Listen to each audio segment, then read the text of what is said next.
Hi guys, so good evening and welcome back to my magical world. It's me, Frostbite Goddess, your favorite celebrity here in the Philippines. It's the day that I'm back. Sobrang busy lately guys, like the election thing and um the errands that comes with it, and the funny thing that happened on the election. You know when it's like, wait lang, it's just I'll just update you about the time. So it's 23:28 in the evening. Today is Wednesday, May 14th, 2025. Yeah, so correct. So I have to say that kasi um, so I met with my aunt, I think few days ago, and I have to do XYZ things also, which is good. I received money. You know, I paid the bells, and the election came, and the election blues. Um, one of the paano ba, candidates was defeated, and he was like he wanted to get the money back. So funny because it's a lot. Although we already know that it comes from, you know, it's not clean money. It's just so funny because it's too much. I mean, the money that was given to the um, humans were it's it's a decent amount of money, I can say. So for only one day. So yeah. So yan lang naman. What else? Uh, I'm gonna read for you. Let's continue reading. Okay, so listen up. Kasi kung umay na kayo guys sa pakikinig sa akin, ako umay na din ako sa librong to. So let's just finish this kasi next time magsasegue ako ng ibang topic, but not today. Not today, honey. So, sandali lang. Ito na. We're reading page 215 and 216 of the book Mastery. We're on to number 3. If you are not following, you need to follow. You go back to my previous videos. And if you don't like, it's up to you. Syempre, it's a consecutive thing. So, mas maganda if you're going back to your roots. To the past, guys. No, I'm just kidding. To the previous video. Number 3, mechanical intelligence. Okay? So, makinig na. All eyes on me. Ears lang pala. Kahit ears lang, guys.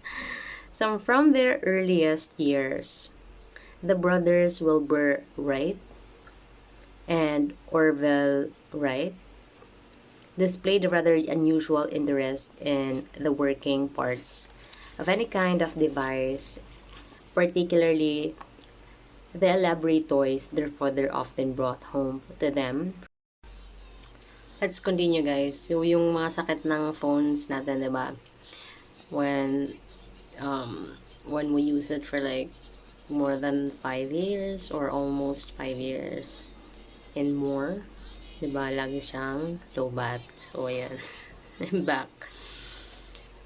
Brought home to them from his travels as a bishop in the United Brethren Church, they would take these toys apart in a state of extreme excitement, avid to figure out what made them tick. Then they would reassemble them, always with some modification. Although the boys were reasonably good at schoolwork, neither of them received a high school diploma. They wanted to live in a world of machines, and the only knowledge that really interested them was that which related to the design and construction of some new device. They were extremely practical. In 1888, their father needed to quickly print out a pamphlet for his work. I remember doing, I remember we have, uh, a project where we have to do pamphlets. So this was very popular nowadays. Like, I'm not old, huh? Way back, few years ago. So to help him, the brothers cobbled together their own small job press using the hinge from a folding buggy top in the backyard, rusty springs, and other pieces of scrap. The press worked brilliantly. Inspired by their success, they improved the design using better parts and opened their own printing shop. Those who knew the business marveled at the peculiar press the brothers had concocted, which managed to spit out 1,000 pages per hour, double the usual rate. So, 'di ba? Um, when you really want something, there will always be a way. It may not come now, or tomorrow, or the day after, but I guarantee you guys, there is a way. Okay? So, syempre, I'm a fire sign. We do everything passionately. So, not in some ano guys, I think sa sidereal, I'm a Scorpio. So, hindi ko siya masyadong, I don't know if it's really super accurate, basta. What I do know is that yon. So, continue na natin. So, the brothers, however, had a restless spirit. They needed constant challenges. And in 1892, Orville discovered a perfect new outlet for them with the invention of the safety bicycle. So, the first bicycle featuring two wheels of the same size. Yan. America had come seized with the biking craze. The brothers purchased their own bicycles, entered races, and become fanatics in sport. Soon they were taking their bicycles apart and making minor adjustments. Seeing them at work in the backyard, friends and acquaintances would bring them their own bicycles for repairs. O para naging na silang bicycle shop. Within months, they knew bicycle technology from the inside out and decided to open their own shop in the native Dayton, Ohio, where they sold, repaired, and even modified the latest models. So amazing kasi this is the power of the siblings. I mean, at least, 'di ba?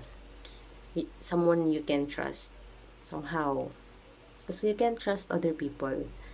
Iba pa rin, 'di ba? Especially kapag lumaki kayong together. Kasi yung mga siblings apart, I don't know what's their commonalities.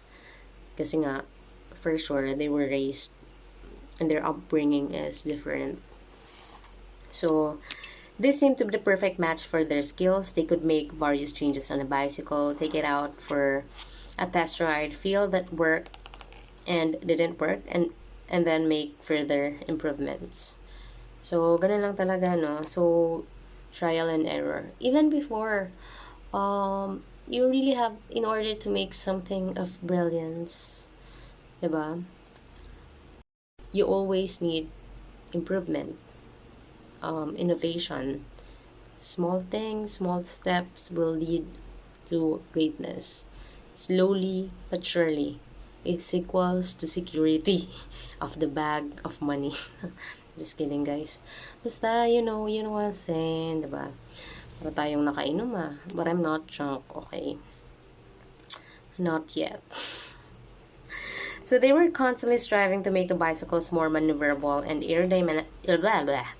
aerodynamic changes that would qualitatively alter the experience of riding and give the rider a feeling of being in complete control. Dissatisfied with the latest designs, they decided that the next logical step was to build their own aluminum frames and design their own custom built bicycle. They represented a steep challenge. It would require months of on-the-job learning to be able to properly build frames.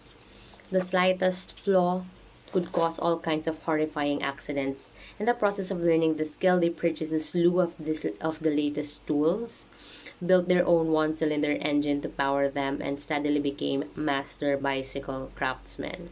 Amazing. So, dito to start, di ba? Ayan, para may natututunan kayo. Believe it or not, marami kayo natututunan sa akin. Okay. I'm spelling UTs kasi I'm not active on other platforms, so you get the best of me here. So, yan. Those who rode the Wright brothers' bicycles could feel right away the superiority of their version, which included technological improvements that would soon become industry standards. In 1896, while convalescing from an injury, Wilbur read an article that would haunt him for years. It concerned the death of Otto Lilienthal, the leading designer of gliders and expert in growing field of aviation. He had died in a crash, and his latest glider design, the photographs of the various gliders he had built, all in flight, astounded Wilbur. They looked like the wings of a giant prehistoric bird. As someone with a powerful sense of visualization, Wilbur could imagine the sensation of flying itself, and it thrilled him.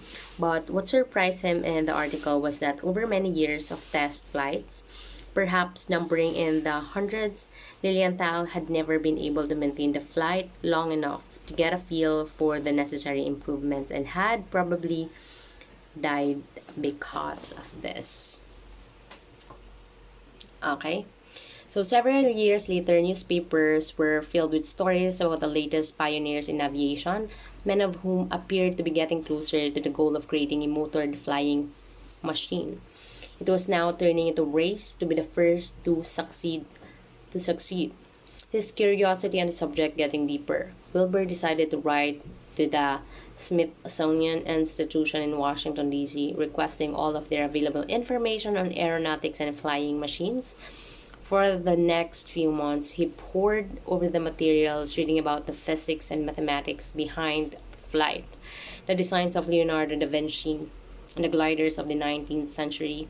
He added to the reading list books about birds, which he now began to observe and study. And the more he read, the more he had a strange sensation that he and his brother could actually be the one to win such a race. So sometimes the eagerness, the determination, the drive, and the passion you pour into things will actually make you the one that will bring heaven and earth. Diba? Kasi noon, diba, daming skeptical, they don't believe in this and that and such, kasi nasa age of Pisces ba sila? No, yung it's hard to believe the impossible. Pero now, since, when we're on the tech thing, we'll already transition perfectly, harmoniously with the present times. Diba? Hindi ko alam kung nasa ang dimension ka, but nandito kami ngayon sa 3D daw. So, ayan. Pero ako, guys, I don't know. I really don't know. Sometimes my reality is like I'm creating a different versions of reality, and I can't actually, yung feeling that you can't actually get a hold of it. Like, I can't fully grasp it. Something like that, guys. It's hard to explain, but but nothing. It's so fluid. Like my reality right now, things, situations, people, I don't know what to do with them. I actually don't know what to do with you. Not my viewers, okay? Like the people that are somehow connected in my life. So at first glance, this would seem an absurd idea. The men in the field were all experts with incredible technical knowledge, some with impressive college degrees. They had an enormous head start over the Wright brothers. Designing and building a flying machine was an expensive venture that could total thousands of dollars and lead to yet another crash. The favorite to win the race was Samuel Langley, the secretary of the Smithsonian Institution, who had an more enormous government grant to pursue his work and had already successfully flown a steam-powered unmanned model. So, yung country namin is like, somehow, parang when you are the one that is starting something, sobrang ang daming negation and forces of negativity, which you have to do everything, guys, in order to skip it or to walk through it, diba? For you to be able to get to the next level or next part for you to succeed, para sumakses ka, guys. So, normal naman yun na maraming ano bang tawag doon? Mag-stop ng progress. So, basta yun na nga. Alam nyo, when I'm reading books, daming thoughts sa head ko, and I'm clearing everything possible. Just want my headspace to be at peace, kasi ang dami niyang iniisip almost always every day. So it's good that you meditate, guys. Okay, ako kasi I'm doing this, I'm doing many things. Siguro yung meditation ko is like pagtulog na tomorrow. But this will change. Lapit na. Okay? We will travel again next. A lot of travels soon. Okay? The brothers came from a modest background, and the only money they had was the slender profits from their bicycle shop. But what all of these men lacked in Wilbur's mind was some basic common sense when it came to any kind of machine.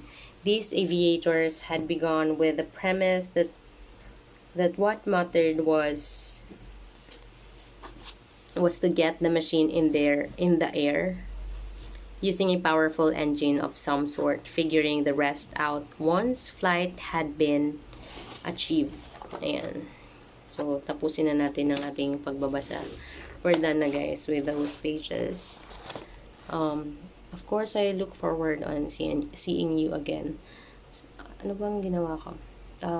Productive day so far. Later, I'm accomplishing something else. So, I think magpupuyat ako ngayong gabi. I'm gonna see you again. Thank you, guys, for listening.